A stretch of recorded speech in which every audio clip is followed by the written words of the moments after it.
Hello everybody and welcome to another edition of our Community Access. This week we had a great interview at the library. Then we visited to the middle school for a Red Cross blood drive. And we have our dog of the week.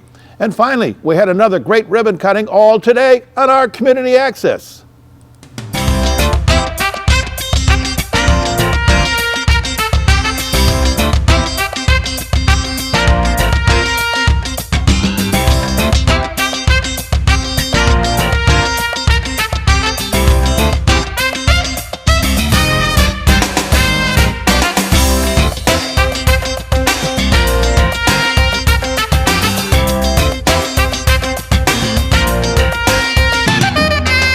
Welcome back. There's some great news coming at the library. With the story is our reporter, Terry Stiles.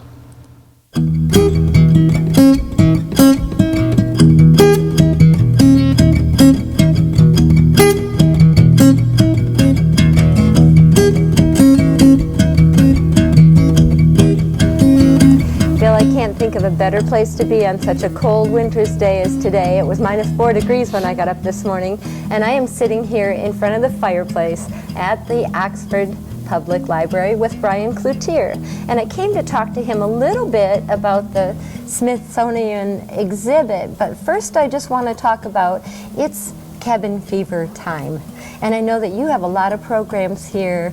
What can you offer to get us out of the house and still be in a warm, cozy place? Well, actually, aside from the Smithsonian exhibit, which actually doesn't arrive until about a year from now, we're scheduled to host the Smithsonian exhibit from December of 2014 through February of 2015. So it's quite a ways away, but there's a lot of work that goes, prep work that goes into that actual exhibit, starting with programming and the logistics behind the scenes to make it work. And we can talk about that a little bit too. But Right. In addition to that, 2014 is already proving to be a very, very busy year, very successful year for us. Statistics are continually increasing. Overall throughout the entire library. Library usage is up, and that is a very good thing for us. Yeah. But in addition to that, you may have already perhaps read in the newspaper that we are in the middle of an RFID conversion, or radio frequency identification tagging. And what that entails is all of our print material in the library will have to be re-tagged and retrofitted for a new system. And right now, for example, when you take a book off the shelf, there's a barcode on that book, and that barcode is what we use to identify that item and check it out to you on your account. We're in the process of converting all of those items over to the radio frequency tagging so that there is actually a computer chip embedded in every item. Wow. And instead of scanning each individual barcode, you just get it within close proximity of the RFID reader, or a stack for that matter, and it'll check out simultaneously. Wow. Nice. And part of the reason why we're moving in that direction is because with our increased usage in the library, and increased use in circulation, yet our revenue is steady, but it's still significantly less than it was when I came on board in 2007. Right. So what we're trying to do, we have to address the issue of increased usage, but yet decreased staffing. So we're in the process of converting over to RFID tags so that we can institute a new system of express checkout. And through that process, rather than just place a checkout system in the middle of a room anywhere arbitrarily, we have decided to go through a process of reevaluating our whole circulation department and our workflows, and we are in the middle of getting ready for a major renovation actually to that area. The pre-existing long rectangular desk that you're accustomed to when you first walk in the building. Exactly, that desk that you see when you first come into the building is going to go away. Wow. There's a number of reasons why. One of the main reasons is it's not really user-friendly to all of the patrons who come in here, from adults to youth to even patrons who maybe need handicap accessibility. Physically, right. So, you know, the desk it's big, it's cumbersome, it's tall, right. And if you look at our strategic plan that we implemented several years ago, in fact, I think you were involved in that process, were you not? I was. When you look at that strategic plan, part of the discussion or dialogue was to break down the barriers between our staff and the public. So what we're looking at doing is redesigning that entire area. We're going to implement basically two new desks in place of the one desk. One desk will house all of the express checkout machines, and the other desk will be a welcome desk. So it'll be the more non-traditional uses for a circulation desk, although we're not going to call it a circulation desk. It will be where you would get your new library card or pay fines or address issues maybe that are on your account. Whereas the other desk, the checkout desk, will be where you would find your holds that you may be placed, and then pick those up, and then also check out material that you have that you're borrowing from the library. So it's a total transformation of how we work. It's really a change in our culture, because right now you're used to going up to a desk and giving your material to a circulation clerk that would then check it out for you.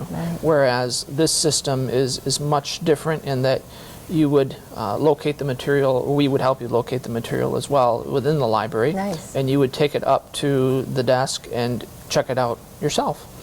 A lot of libraries are implementing it. A lot of libraries have actually already implemented it, but not to the level of which we're looking.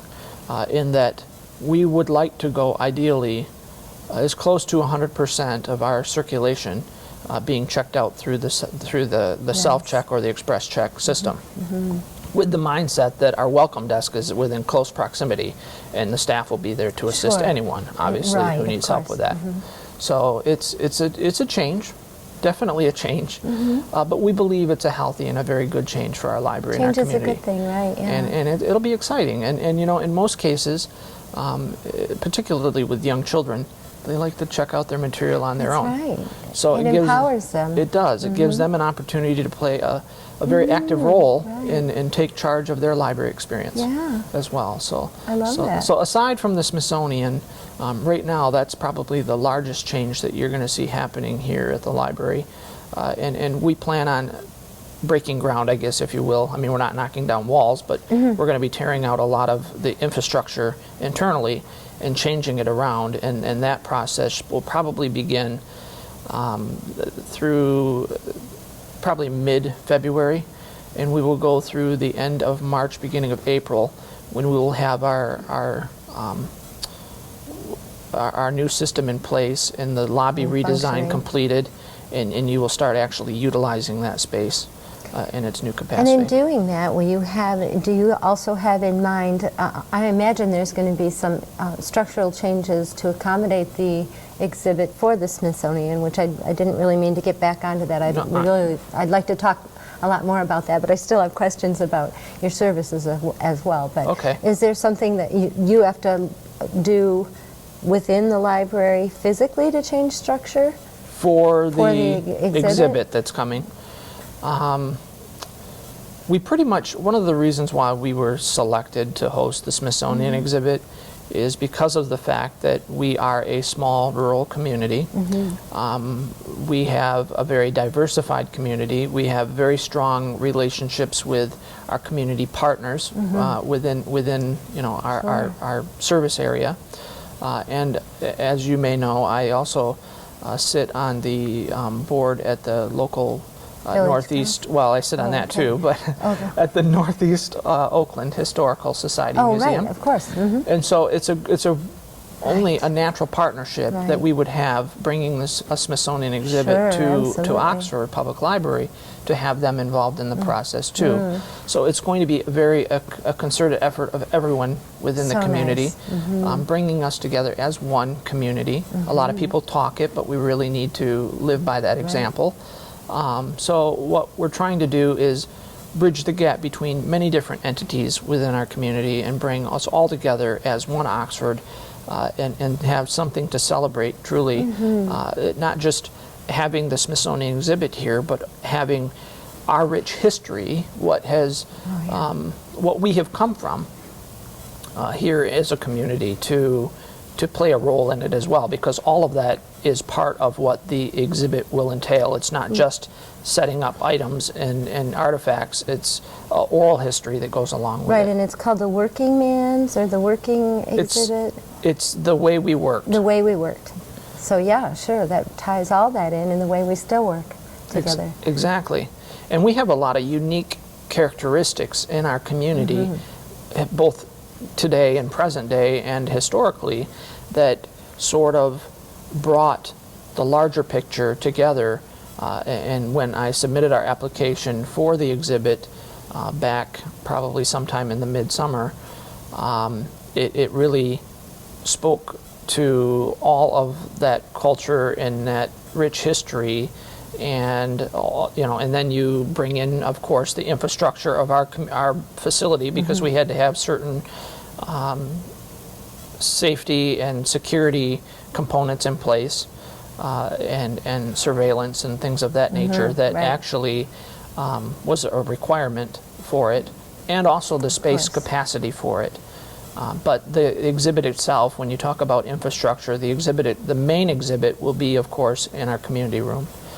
However, throughout the library, we plan to bring the local history into the exhibit wonderful. and make really the library, it's encompassing the entire interior structure, primarily the main part in front of the Doublestein Garden, will be part of that exhibit as well. So it will sort of overflow into the rest of the library. And I have some really cool ideas that I'm working with staff on right now, and my team is phenomenal at coming up with ideas on their own, that I'm not going to get into a lot of detail on, but I'll just say if we can pull everything off the way we anticipate, it will be very exciting, very, very exciting. And probably a full house for most of that full year that you're going to have the exhibit here. I know everybody's excited in the community about this. Proud of you and of your staff and of the library that we're even considered. So I know people are really anxious to see that all put together. And a little disappointing that we have to wait a year, but I know that you have a lot of preparation, you and your staff, to do that. In the Exactly. meantime, you're still serving the community, back to cabin fever and the events that you always have here at the library, which unfortunately we don't even get to cover enough of it. But another thing I wanted to ask you about is downloadable books. Is that mostly for homebound people, or how does that work? No, our downloadable books that we subscribe to through our Overdrive component, it's called Overdrive. It's actually a shared component with many different libraries in this region through our cooperative. Okay. It's to bring costs down but expand our resource sharing among libraries. Right. So our Overdrive system is available to any of our patrons. It's not geared to, Just particularly to homebound. homebound Okay. patrons. It's geared to anyone of all ages. So it is another service that we provide and another avenue and access to information and to material. So, for example, when the library is closed, like just recently when we had to close a couple of days for weather, Yeah, right. and you couldn't, or maybe you could come to the library, but it might not have been a safe venture for you to tackle. Right. If you could get out your own driveway. Right. If you have access to the internet and you have a valid library card with us, and a reader or a device of some sort to read it, whether it be a Sony reader or an iPad or a Kindle, any of those types of devices, even a phone for that matter, a smartphone. Right. You can download the application to access the material, and then you can check it out to your device. And it operates just the same as it would be if you were checking out a print item, in that if the item is checked out currently to another patron, you do have to wait in queue to get it. Oh, So okay. it's not like unlimited access to Yeah. all. We have limited number of copies that we subscribe to, and a limited number of user base. So you have to, obviously if the item is available or on the shelf, the virtual shelf, you can check it out. Sure. Otherwise, you can place it on hold, and when your queue comes up, just like you would a print book, you can download it at that time. And the nice thing about our downloadable media is that you're never going to have overdue fees. because when the item comes due, That was my next question. it automatically gets checked back in. It just disappears off your It your disappears device. off your device. So that's it's cool. really, it is cool in that Yeah. respect. So if you're a person who has habitual late fees, this may be an avenue for you. Encouragement. Although we're not going to discourage late fees. Obviously, they do help us out a little bit right. financially too, but that's not obviously where our primary No, source of of revenue course comes not. from. But No, yeah, so then you have to have a library card, and when you're filling out this application, of course there's a space for that to fill in your library card information, etc. It's as simple as that. well, it's sort of. It's a little more complex than that. I mean, you go to the link on our website for Overdrive services, and you can gain access to the virtual catalog. It's a separate catalog of holdings of all the items that are available in the download destination through Overdrive, and it's going to ask you obviously for your library card. And a couple of other things to authenticate, that you are a patron of ours. And then at that point, if you're, depending on what type of device you are using to read the material, for example, a Kindle, you have to have an Amazon account with Amazon. All right, and it sure. actually gets moved from our database over to your Amazon account. It's not going to cost you anything, but it's holding clearinghouse, I guess, if Sure, you want to call it that, right. is actually through Amazon. Nice. And there are some people who think, well, I don't really care if Amazon knows what I'm reading from the library. Well, you chose that when you chose to buy a Kindle. That's out of our control. So if you're using a Kindle to read that item or to accept that item, that's part of the agreement you have with Amazon. Aside from that, there are some advantages that come with that. I personally have a Kindle, and I am able to, after reading an item, the Kindle, Amazon will send me, you read this, you might like Yes, this. that's been helpful. And there's a lot of patrons who do like that feature as well. I have that feature as well, and I really like it. And as much as I love the smell of an open book and the feel of an open book and turning those pages, I use it a lot. I use my Kindle downloadable books a lot just because it's more convenient when you're on a trip. Many more things happening here at the library. I wish we could sit here and chat all day. It's one of my favorite places to be, and you're always a wealth of information. Thank you for joining us. I hate to wrap this up so quickly, but we have to cut it short. Sure. It's been great talking with you, and we'll keep in touch and learn more of your progress along the way. Well, thank you. It's Thank a pleasure. you. Back to you, Bill. I'm going to just hang out here for a while.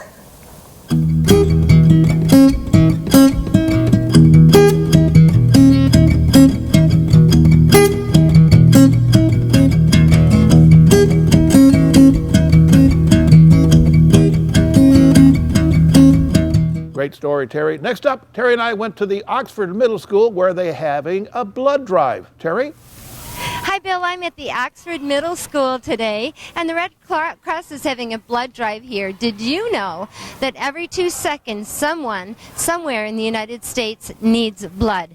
And 1 pint of blood can affect 3 people's lives. With me to explain that is Kathy Ritter, and you are the representative for Red Cross in this district, correct? Absolutely. My territory is Oxford, Lake Orion, and Rochester.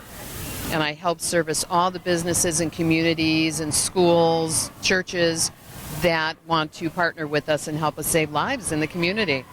Kathy, we see a lot of blood drives in our community. Tell me, why am I hearing in January we're running out of blood, or there's a shortage of blood across the nation? I know Boston just did a big thing on that. Well, if anyone's been keeping track of the weather that Mother Nature has dumped on us, that is the main reason we're having a low blood supply right now. For several reasons. Number one, a lot of schools have been closed, and a lot of businesses are closed because of the bad weather, which means we've had to cancel a lot of our blood drives. So we don't have the blood to get to the people who need them. So we are asking the public, if you can, if this is something you can do, please come to the blood drives and donate blood. We don't want our blood supply to be at a deficit when there's so many people that need it every day. And for those who weren't able to make it today, and certainly by the time this airs, it will be done and over with, where can people find out how they can donate blood? It is so easy to find a blood drive in your area. There's a couple of ways. Number one, just call 1-800-RED-CROSS, and they will be able to direct you to a blood drive in your area. Or you can go online to www.redcrossblood.org. Simply put in your zip code. All the blood drives in your area will pop up. You simply choose one that works for you and make an appointment. And so people don't have to give 10 gallons of blood. It's an easy thing. Do they have to be a certain blood type? Walk us through that process. We will only take one. We'd love to take 10 pints of blood, but no, we're not going to do that. Over time, maybe. 1 pint of blood is all we'll take. And 16 years of age and older, 16-year-olds need to have a parental consent form, which we have those available. Anyone 17 or older, they can come in and give blood, and there is no age limit. If you're 95 and you're healthy and you can come to a blood drive, yeah, come on down. We want you. Absolutely. As far as blood types go, every blood type is something that we value. We are, at this time, especially looking for the O blood types. O negative is a universal blood type, which means no matter what type blood type someone is, they can use an O negative, so we can save lives really quickly because of that. Now, people don't have to know their blood type, right? They can just come in and say, here I am and I want to give? Absolutely. There are a lot of people, because they've been healthy, they just don't know their blood type. Right. So it doesn't matter. Once they go through our history station and work with the nurses, eventually they'll get a card in the mail telling them what their blood type is. And honestly, everyone should try and find out what their blood type is. It makes it so much easier for them in the future. Or even in an accident or something. Exactly. We'll know exactly what type of blood to give them. Now, when they've done this, they've given blood, what's the process from here? The blood goes to a testing station and then it's stored, not that you're storing it, but is there a shelf life? There is a shelf life. It's roughly 45 days for the red cells. The platelets and plasma can be frozen for a length of time. Oh, lovely. Okay. But we do not have our blood on shelves right now, and that's the problem. As soon as the blood we take today gets to the lab, it is sent out immediately to the hospitals after testing. That's how quickly we need the blood, and that's how many people need it at this time. The thing about blood drives or donating blood is it's a constant thing. You can give up blood and you can save up to touch the lives of 3 people, but once that's gone, we need more. So keep in mind, every 56 days you are allowed to give blood. Okay, you answered my next question. Yes, 56 days, exactly. All right, well, I hope that we answered some of your questions that you might have about giving blood.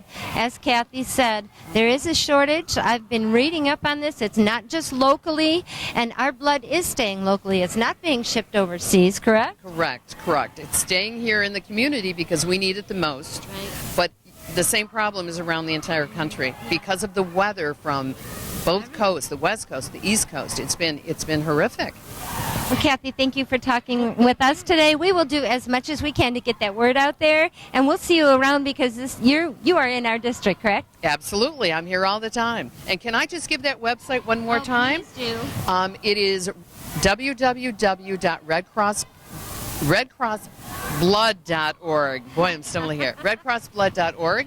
And if you want to pick up the phone, it's 1-800-RED-CROSS. So call today. We'll make an appointment for you. And thank you for helping us save lives in the community. And you get cookies afterwards. Good cookies. Cookies and juice. I'm going to go have a cookie, Bill. Next up, we have our Dog of the Week from the Canine Rescue League.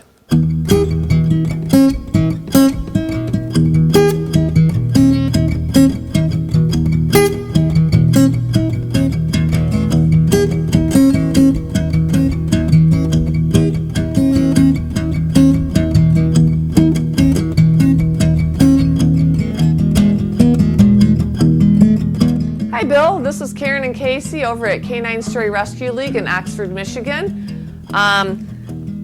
We've got a bunch of dogs here. We've got Pugsley and Betsy with us here today. All of our dogs, before they're adopted, are up to date on their rabies and distemper shots, and they are all spayed and neutered. Today I've got Pugsley. He's a pug, obviously, and he's around 6 or 7 years old.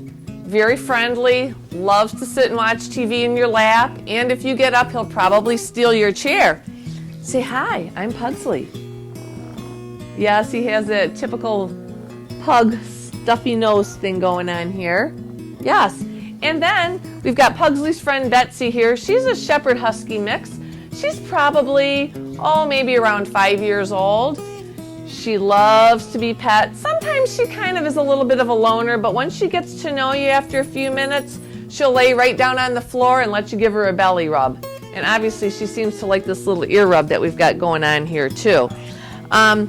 We are going to be at Petco this Saturday out in Auburn Hills across from Great Lakes Crossing. We're there from 11 till 3, and we'll probably have around 6 or 7 dogs with us, so if you'd like to come out and visit us, and if you don't see anyone there, we are always open on the Saturdays at the kennel from 11 till 4. We hope you come out and visit us and see some of our friends we've got out here. Thanks a lot, everybody. Now, the Canine Rescue League is located on 2120 Metamora Road, just north of Myers. Now, we have another great ribbon cutting in Oxford. With that story is Holly Bill. Holly? Good morning, Oxford. I'm Holly Bills, Executive Director for the Oxford Chamber of Commerce. And this morning we are outside of 190 South Washington Street, the new opening of the Goodwill Industry in the marketplace. I am here with Kathy Rometti, Director of Community Relations. And hello, Kathy, how are you? Hello, Holly and Oxford. What a beautiful crisp morning. We're at our grand opening at our new location in Oxford. With me, I have the CEO and president of Goodwill Industries, Gary Smith. I also have Renee McMahon, vice president, workforce development with us. Oh, she's hiding. And behind me is Angela Thompson, vice president, retail operations and our marketing director. Good morning, everyone. Welcome to our new Oxford store. We couldn't be more thrilled than to continue doing business in the Oxford community. And I don't want to be remiss and not introduce you to the new store manager, Melissa, front and center. This is her crew. We're very excited to be here. We're open and we're ready for business. Wonderful. And Kathy, Goodwill, everybody knows Goodwill. We all shop here. We all love it. Tell us your mission. Our mission is helping people with disabilities and other special needs get employed and stay employed. Our workforce development has many programs. We work very hard on our mission, and we're very proud of what we do. Great. Thank you. It is cold out here, so we are going to fast forward this. I want you to all come down and check out your new location here at 190 South Washington Street. It is in the Oxford Marketplace. And before we cut the ribbon, I would like to mention this is recycled. You want to talk about that, Kathy? I'll let Angela talk about our interesting ribbon. Goodwill has been recycling in mid-Michigan for about 82 years, so it seemed appropriate that our ribbon also be made with recycled material versus the traditional. Here at Goodwill, we probably don't do anything in a traditional fashion, so why should our ribbon be? I love the idea. So before we cut the ribbon, congratulations, Goodwill Industries. We are looking forward to helping you grow, prosper, and succeed. So without further ado, and on behalf of the Chamber Board and myself, you may cut the ribbon.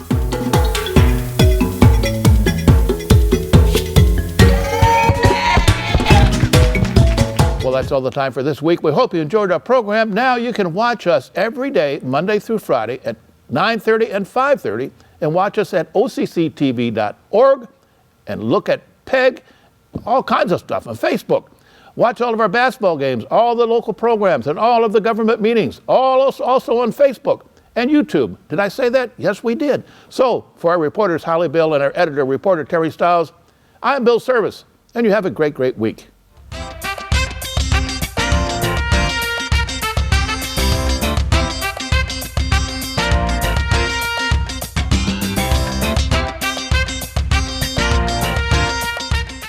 You're watching OCTV, Oxford Community Television, serving Oxford, Addison Township, and the village of Leonard.